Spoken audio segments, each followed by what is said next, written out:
Hello students, our today's topic is that what is the importance of different kind of plants and animal in our life, and what are the various steps which are taken by the government to control and to protect different kinds of flora and fauna which are available in our country. We have selected our crop from a biodiverse environment, that is from the reserves of edible plant. मतलब ये है कि पहली importance तो ये है, हमारा जो इन्वायरमेंट है, हमारा जो नेचर है, उससे हमें बहुत सारे क्रॉप्स मिलते हैं। ऐसे क्रॉप्स जो कि एडिबल होते हैं, जिन्हें हम खा सकते हैं। तो ये हमें कहाँ से मिलता है? ये हमें बायोडाइवर्स इन्वायरमेंट, मतलब जो हमारा इन्वायरमेंट हमारे आसपास है, तो उससे हम ऐसे सेलेक्टेड क्रॉप्स मिलते हैं हमें, जिसे प्लांट के रूप में मिलते हैं, जिसे हम ईडेबल मतलब खा सकते हैं। We also experimented and selected many medicinal plant. और एडिबल प्लांट्स के अलावा हमारे यहाँ कुछ मेडिसिनल प्लांट भी हैं, जैसे हमने लास्ट टॉपिक में पढ़ा था, जैसे कि तुलसी है, नीम है, जामुन है।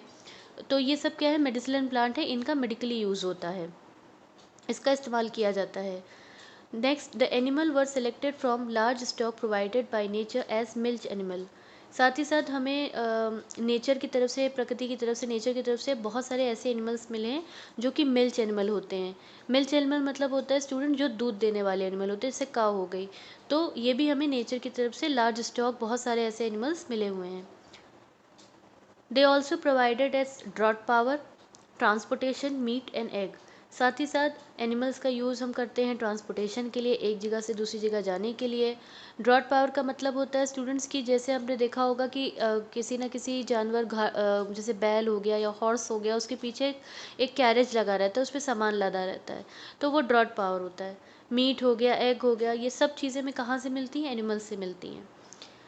The fish provide nutritive food. साथ ही साथ जो फ़िश होती है, वो भी एक तरीके से यूज़ की जाती है, न्यूट्रिशियस फूड की तरह उसको खाया जाता है।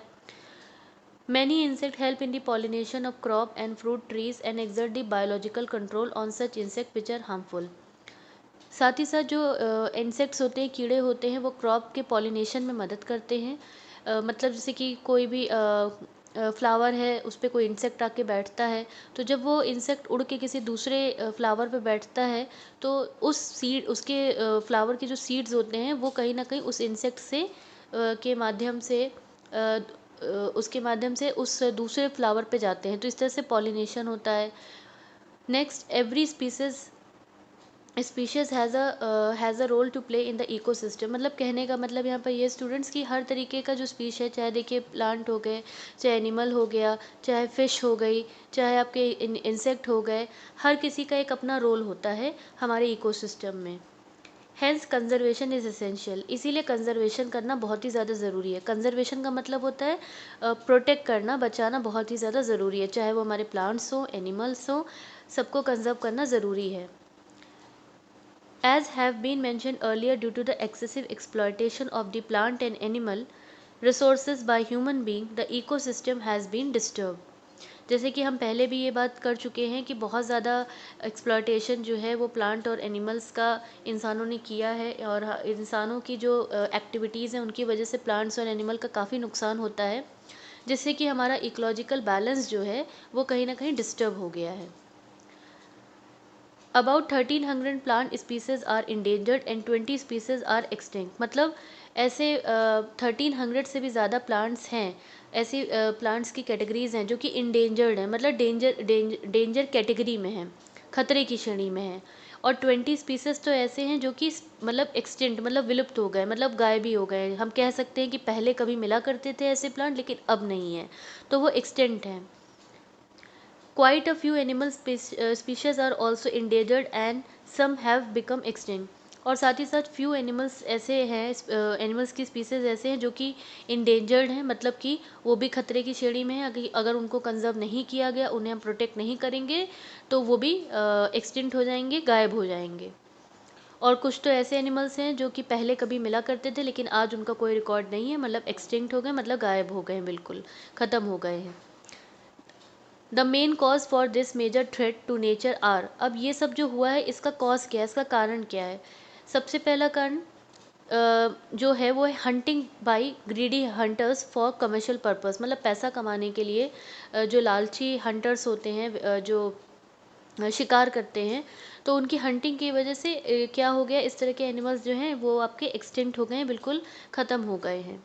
पोल्यूशन, ये भी एक दूसरा कारण है, ये मेजर थ्रेट है हमारे नेचर का, काफ़ी नुकसान पहुंचता है नेचर को। Due to the chemical and industrial waste, बड़ी बड़ी फैक्ट्रियों से, बड़ी बड़ी इंडस्ट्रीज से जो कचरा निकलता है, वेस्ट निकलता है, एसिड जो डिपॉजिट होता है नदियों में, introduction of alien species and reckless cutting of the trees, साथ ही साथ बहुत सारे ऐसे चीज़ें हैं जो हमारे बाहर के देश, विदेशों से हमारे देश में आ जाती हैं, बाहर की कंट्री का है, हमारे देश में आ रहा है वो चीज़, ठीक है। रेकलेस कटिंग, फॉरेस्ट का बहुत ही रेकलेस, गलत तरीके से काटना, ये क्या होता है इससे, क्योंकि बहुत ज़्यादा लैंड चाहिए कल्टीवेशन करने के लिए, इसीलिए पेड़ काटे जा रहे हैं, लोगों को रहने के लिए जगह चाहिए, इसलिए पेड़ काटे जा रहे हैं। तो ये सारी चीज़ों से क्या हो गया, एक तरीके से नेचर में इम्बैलेंस हो गया है। It is responsible for creating an imbalance in our nature. Now to protect the flora and fauna of the country, government has taken many steps. तो अब गवर्नमेंट ने भी कुछ स्टेप्स लिए हुए हैं ताकि हमारे देश का जो फ्लोरा और फौना है, जितने भी प्लांट्स हैं, एनिमल्स की स्पीशीज़ हैं, उनको कंजर्व किया जा सके, बचाया जा सके। तो कौन कौन से वो स्टेप्स हैं?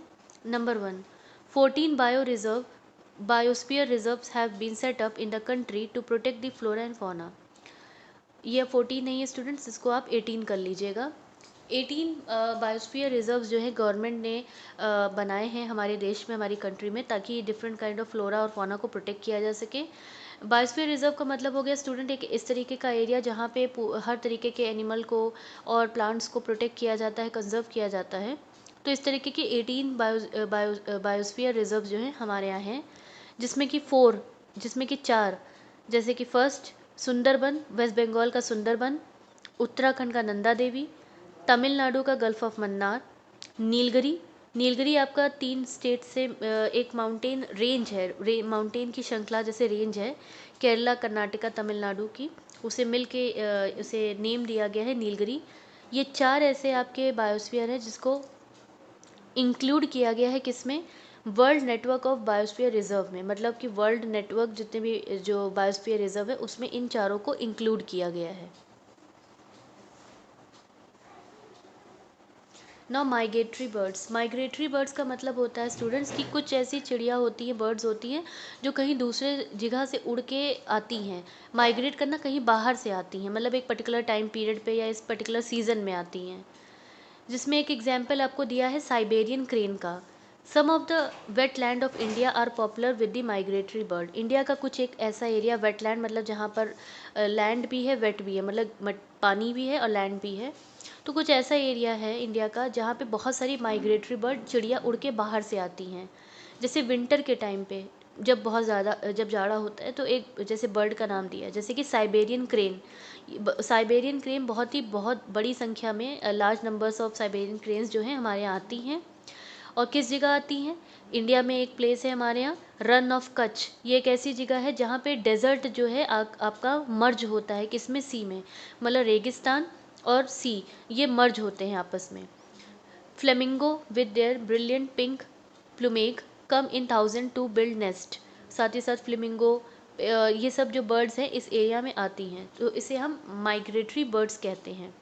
तो ये एक तरीके का एक्स्ट्रा ऑर्डिनरी साइट होता है हमारी कंट्री में, एक बहुत ही अच्छा सुंदर सा दृश्य होता है जब ये देखने को हमारी देश में मिल सकता है, जब माइग्रेटरी बर्ड्स आती हैं। Number 2, financial and technical assistance is provided to many botanical garden by the government since 1992। साथ ही साथ 1992 से गवर्नमेंट ने किया है, बहुत सारे बॉटैनिकल गार्डन्स जो होते हैं उनको बहुत ही फाइनेंशियल पैसे में और टेक्निकल मदद दी है। बोटैनिकल गार्डन्स जो वो होते हैं स्टूडेंट्स जहाँ पर अलग अलग तरीके के ट्रीज़ और प्लांट्स को लगाया जाता है, और एक तरीके से ये गार्डन होता है जहाँ पर हम घूम भी सकते हैं, देख भी सकते हैं अलग अलग different different kinds of trees को, फ्रूट्स को। Number 3, different kind of development projects को स्टार्ट किया गया था different different kind of animals को प्रोटेक्ट करने के लिए, जैसे कि प्रोजेक्ट टाइगर, प्रोजेक्ट राइनो, मतलब टाइगर को प्रोटेक्ट करने के लिए, राइनो को प्रोटेक्ट करने के लिए, प्रोजेक्ट ग्रेट इंडियन बस्टर्ड को प्रोटेक्ट करने के लिए। ये सब भी प्रोग्राम्स जो हैं आपके डेवलपमेंट प्रोजेक्ट्स जो हैं गवर्नमेंट ने स्टार्ट किए। 89 national park, 490 wildlife sanctuaries and zoological gardens are set up to take care of natural heritage। साथ ही साथ नेचर को प्रोटेक्ट करने के लिए, नेचुरली जो हमारे यहाँ अवेलेबल नेचर ने हमको दिया है उसको प्रोटेक्ट करने के लिए सरकार ने, गवर्नमेंट ने नेशनल पार्क्स बनाए हैं, वाइल्ड लाइफ सेंचुरीज़ बनाई हैं। नेशनल पार्क मतलब एक ऐसा एरिया जहाँ पे एक प्लांट्स हो गए, एनिमल्स हो गए, सबको प्रोटेक्ट किया जा रहा है और हम इस तरह के नेशनल पार्क को विज़िट भी कर सकते हैं, घूम भी सकते हैं। वाइल्ड लाइफ सेंचुरीज़ बनाई गई हैं जहाँ पे वाइल्ड एनिमल्स जो हो गए उनको उनको प्रोटेक्ट किया जाता है, या उनकी स्पीशीज़ जो हैं जो इंडेंजर कैटेगरी में हैं उनको प्रोटेक्ट किया जाता है। बहुत ज़्यादा जियोलॉजिकल गार्डन्स बनाए गए हैं, तो ताकि हमारा जितना भी नेचुरल हेरिटेज है, जो भी नेचर ने हमें दिया, हम उसको प्रोटेक्ट कर सकें। All of must realise the importance of the natural ecosystem for our own survival. हम जितने हम सब लोग हैं, ह्यूमन बींग्स हैं, हम सबको अपने नेचुरल इकोसिस्टम की इम्पोर्टेंस को समझना चाहिए कि हमारे सर्वाइवल के लिए, हमारे ज़िंदा रहने के लिए हमारा नेचुरल इकोसिस्टम को मेंटेन रखना कितना ज़रूरी है। It is possible if indiscriminate destruction of natural environment is put to an immediate end. और ये तभी पॉसिबल है जब हम ये जो इन्वायरमेंट को, नेचुरल इन्वायरमेंट को जो हम डिस्ट्रक्ट कर रहे हैं, ख़राब कर रहे हैं, अगर हम उसको डिस्ट्रक्शन करना, उसको ख़राब करना बंद करें इमिडिएटली, तभी हम अपने नेचुरल इन्वायरमेंट को प्रोटेक्ट कर सकते हैं। और जब नेचुरल इन्वायरमेंट प्रोटेक्ट होगा तभी हमारा भी सर्वाइवल होगा। That's for today. In our next video, students, we will discuss the exercise and map portion. Thank you.